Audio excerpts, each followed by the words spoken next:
سلام دوستان، چطورین؟ به بازی شبیه ساز سوپرمارکت خوش اومدی و بازی خوبیه و خیلی جزت داره. میتونید از اینجا محصولات خود رو خرید کنید، سفارش بده. هر چی که خواستین میتونید سفارش بدین. محصولات زیادی داره و تنوع زیادی هم داره. خیلی بازی خوبیه. میتونید هر مثلا میوه، نوشیدنی و تنقلات زیادی بگیرین و بخشای زیادی هم این بازی داره و میتونین سفارش بدین که واسهتون بیارن. ببینید اینجا میتونید قفسه واسه مغازتون بگیرین، قفسه یخچال، قفسه واسه میوه و تنقلات و محصول زیادی توش بذارین و کنار صفحه علامت میاره که زمان دقیق رسیدن کالاتون رو میگه و میتونید یا انرژی مصرف کنید یا منتظر بمونید. انرژی مصرف کردن خیلی اصلا طول میکشه تا بهتون یه انرژی دیگه ای بده. باید وایسین تا یه محصول دیگه‌تون بیاد و میتونید بذارین توی یخچالتون محصولتون رو و قفسه یخچال همه جا میوه هست، همه چی هست و میتونید این جعبه های خالی رو بندازین توی سطل آشغال و جای زیادی نگیره. و هر این کارتون اضافه رو با میندازیم تو سطل آشغال و بازی تیم کریسمسه چون بازی هر بار آپدیت میده، چیزایی بهش اضافه میکنه. هر چیز مود باشه توش میاره، چیزی نباشه خالی. اینجوری میتونید قیمت بذارین روی محصولاتون، میتونید هر چقدر قیمت خواستین بذارین. اگر غیر مودش باشه انرژی ازتون میبره، اگه پولش آخر باشه. اگر مود باشه نه نمیبره.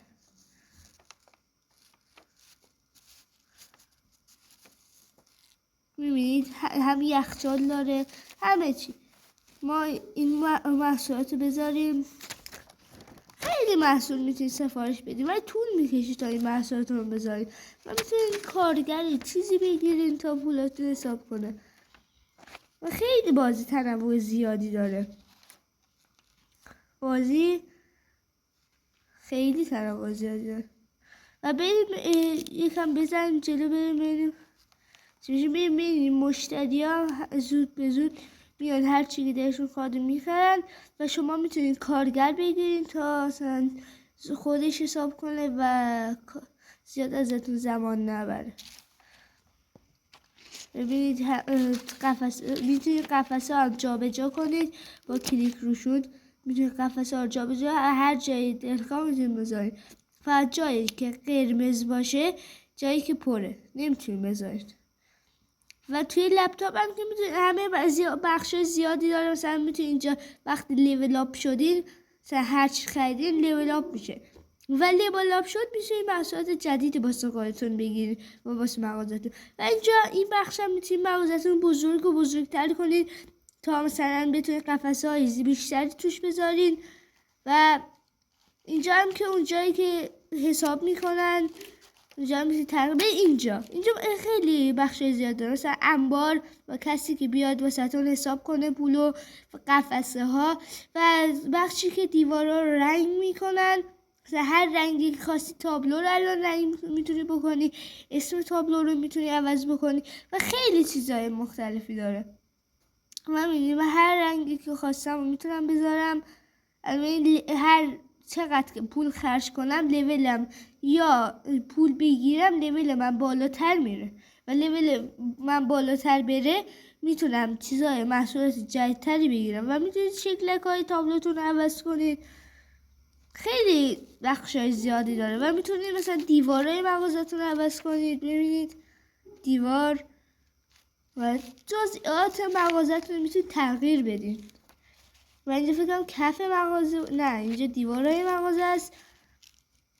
میبینید همه رنگ موجوده، فقط باید بعضی از رنگا پول بدید. و میبینید کف مغازه رو رنگ میکنه. کف مغازه هر رنگی که بخوای، دیوارای مغازه.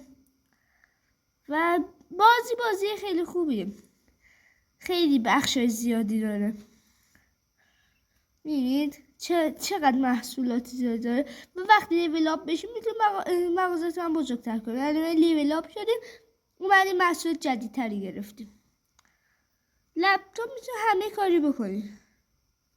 ببین این بالا چند روز و چند ساعتش فکرم نوشته. آره نوشته. اگه زیاد ببین اینجا دقیقه کسی که باستون کار میکنه نوشته. اگه این دقیقه تموم شه، کارگرتون دیگه باستون کار نمیکنه، باید به این چیز دیگه رزرو کنید.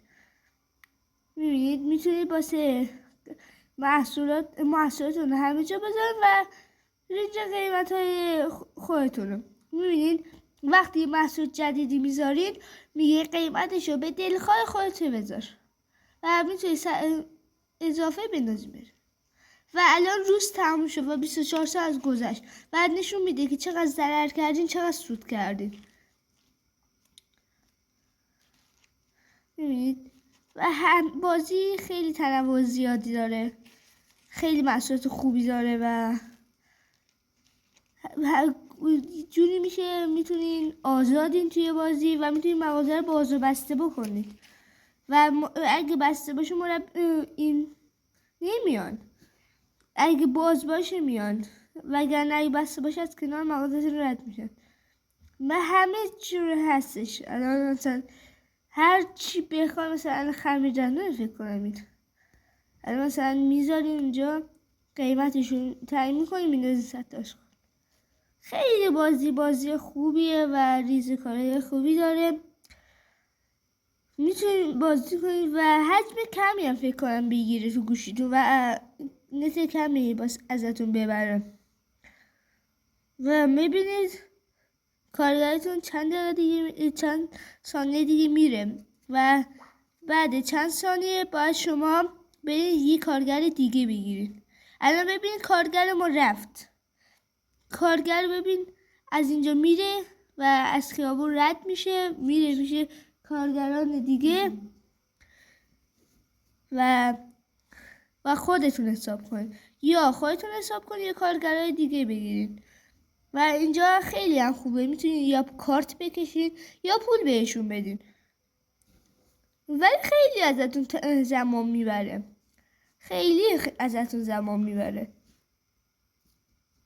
ببین اینجا کارگر رو میان وای میسن تا بتونی، میتونی هر کدوم از کارگرها رو بگیریم و مثلا هر چقدر پولش رو زیادتر کنی دقیقه زیادتر باستون کار میکنن، هر چقدر پول کمتر دقیقه کمتر باستون وای میسن. ببینید هر کدوم از کارگرها هم اسمی داره و میشه الان این قبول شد، بقیه‌شون میرن جایی، این میاد تو مغازه و بازی تخریب مثلا میشه وسایل تخریب کنی. اینجا هم انباره، میشه وسایل اضافتون رو بزن تو انبار یا بچینید تو قفسه های انبار. ببینید الان ما اینو صف کشیدم، یا خودتون حساب میکنید یا یه از کارگراتون میاد و حساب میکنه. بازی خیلی خوبیه، حتما دست کنید. اسمش مای سوپر مارکت.